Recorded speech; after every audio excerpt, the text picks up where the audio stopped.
चमत्कार कि जिसने देखा वो रह गया दंग।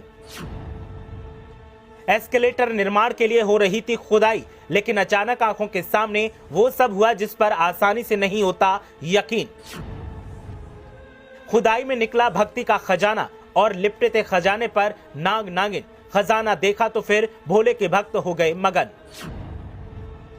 चमत्कार की चर्चा सुनी तो फिर मौके पर जमा हुई भीड़। देखिए प्रशासन ने कैसे संभाले हालात और क्या है आगे की तैयारी। कानपुर सेंट्रल रेलवे स्टेशन पर उस वक्त सनसनी का माहौल बन गया जब खुदाई के दौरान एक बड़ा चमत्कार देखने को मिला। वैसे तो ऐसे चमत्कारों की कहानी हड़प्पा या फिर मोहनजोदाड़ो में खुदाई के दौरान मिलती है, लेकिन कानपुर में भक्ति का ऐसा खजाना मिलना चौंकाता है। खजाने के साथ ही नाग नागिन का लिपटा होना तो खुदाई कर रहे लोगों को और ज्यादा चौंका गया। आप सोच रहे होंगे कि सोने चांदी या फिर जवाहरात का खजाना हाथ लगा है, तो ऐसा ही कुछ समझिए कि ये खजाना सोने चांदी से भी ज्यादा कीमती है। दरअसल कानपुर सेंट्रल रेलवे स्टेशन पर खुदाई में शिवलिंग जैसे 3 पत्थर मिले हैं, जिससे नाग नागिन के जोड़े लिपटे दिखे तो लोग हैरान रह गए। हैरान करने वाली बात यह भी है कि कुछ देर के बाद ये नाग नागिन का जोड़ा कहीं गायब हो गया।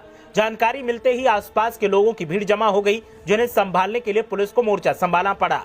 दरअसल चर्चाओं की माने तो ये तीनों पत्थर शिवलिंग हैं और ब्रिटिश काल से पहले के हो सकते हैं। आरपीएफ और रेलवे अधिकारी भी मौके पर पहुंच गए और विशेषज्ञों से जानकारी कराने का प्रयास शुरू कर दिया है।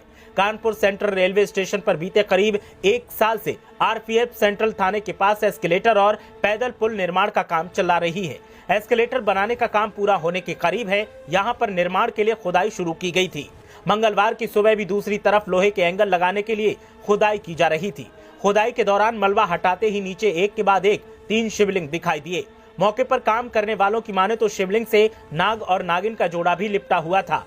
खुदाई के बाद शिवलिंग दिखने वाले पत्थर बाहर आए तो उनसे लिपटे नाग नागिन को फन ऊंचा करते देखा गया। इसके बाद नाग नागिन फिर वापस मिट्टी के अंदर कहीं गायब हो गए। वो कहां गए इसका किसी को पता नहीं चल सका। जानकारी होते ही शिवलिंग देखने के लिए लोगों की भीड़ पहुंच गई और आरपीएफ जवानों के साथ साथ रेलवे अफसर भी पहुंच गए। प्रत्यक्षदर्शियों के मुताबिक शिवलिंग प्राचीन है, जो ब्रिटिश काल या उससे पहले के मालूम होते हैं। ये भी संभव है कि यहाँ पर कोई शिव मंदिर रहा होगा जो रेलवे स्टेशन बनाए जाते समय दब गया होगा। कानपुर सेंट्रल रेलवे स्टेशन के उप मुख्य यातायात प्रबंधक आशुतोष सिंह ने बताया कि खुदाई में मिले पत्थर शिवलिंग हैं या नहीं, इसकी जांच करवाएंगे। रेलवे के इंजीनियरिंग विभाग की टीम को मौके पर जांच के लिए भेजा गया है और पुरातत्व विभाग को भी पत्र लिखकर विशेषज्ञों से जांच करवाई जाएगी। ये घटना पूरे कानपुर के साथ साथ उत्तर प्रदेश में चर्चा का सबब बनी हुई है और जो भी इसके बारे में सुन रहा है वो अवाक रह जाता है।